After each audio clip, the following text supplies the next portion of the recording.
O ano de 1926 pode ser considerado um dos momentos mais marcantes do ciclo cangaceiro de Lampião, também conhecido como Rei do Cangaço. Destacam-se 2 episódios que justificam essa afirmação. Sua visita a Juazeiro do Norte, convidado por Floro Bartolomeu para se juntar ao Batalhão Patriótico, e o extraordinário confronto na Serra Grande, o maior embate entre as forças volantes e os bandos de cangaceiros. Esse ano de 1926 ainda marca com o pedido de Padre Cícero a Lampião. O pedido era que ele abandonasse as fileiras do cangaço, indo para o sul do Brasil. A Serra Grande é uma região montanhosa, situada no sertão pernambucano, com mais de 900 metros de altitude, localizada entre os municípios de Calumbi, Flores e Vila Bela, hoje Serra Talhada.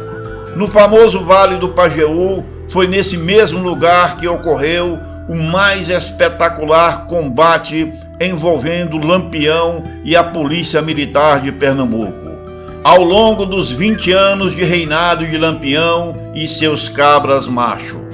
Se a visita de Lampião a Juazeiro do Norte, sob o olhar de Padre Cícero, aconteceu em março, o famoso confronto da Serra Grande ocorreu em 26 de novembro de 1926.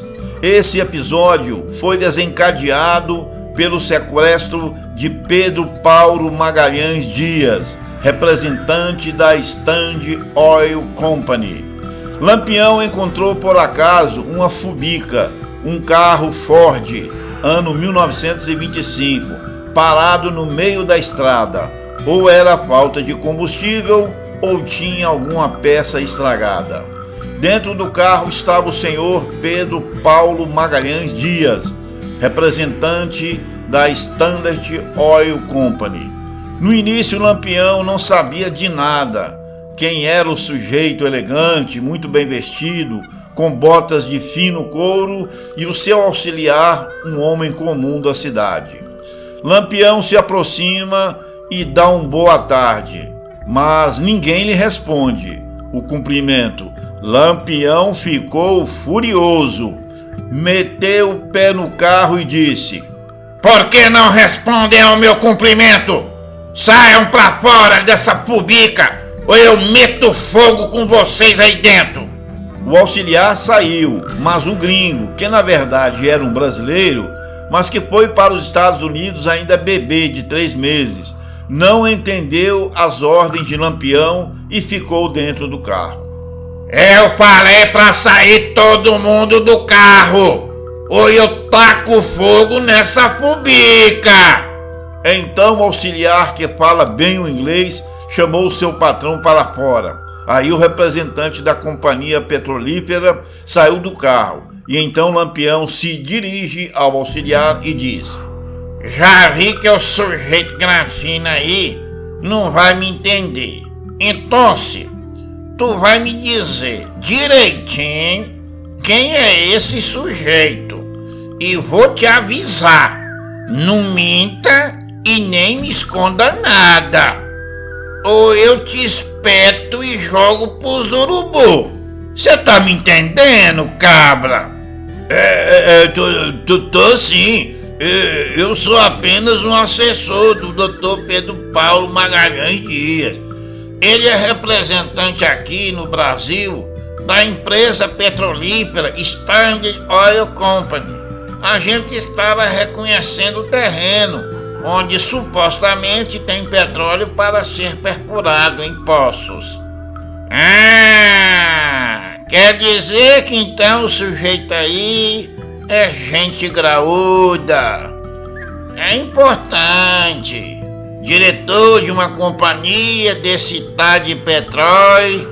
Eu nunca vi petróleo, mas sei que vale muito dinheiro.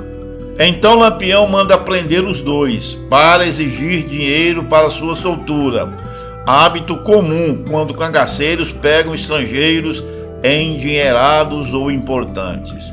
E esse gringo era muito importante, e Lampião manda o auxiliar levaram um bilhete, extorsão, aos chefes da companhia de petróleo.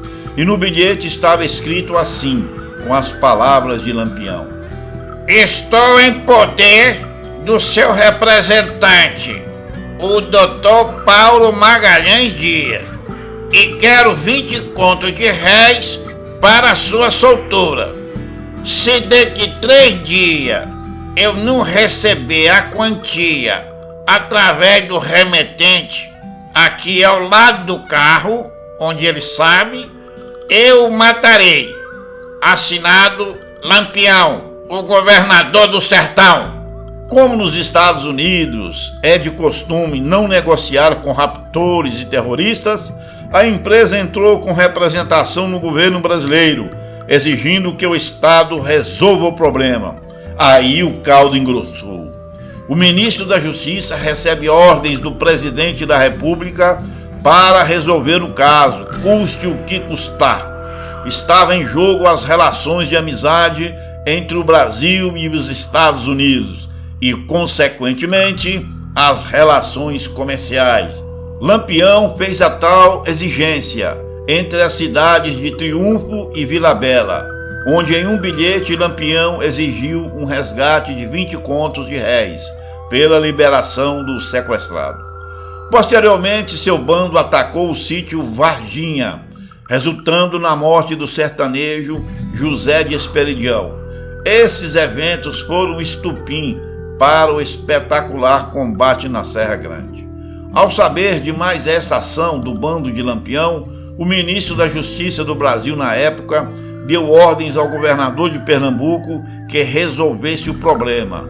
Então o governador mandou reunir quase todos os soldados do estado e fez um exército de aproximadamente 400 militares para combater Lampião, que através de espiões soube que haveria uma movimentação de tropas nos rumos de Serra Negra. As forças volantes teriam que passar em um desfiladeiro. E Lampião se preparou para o combate.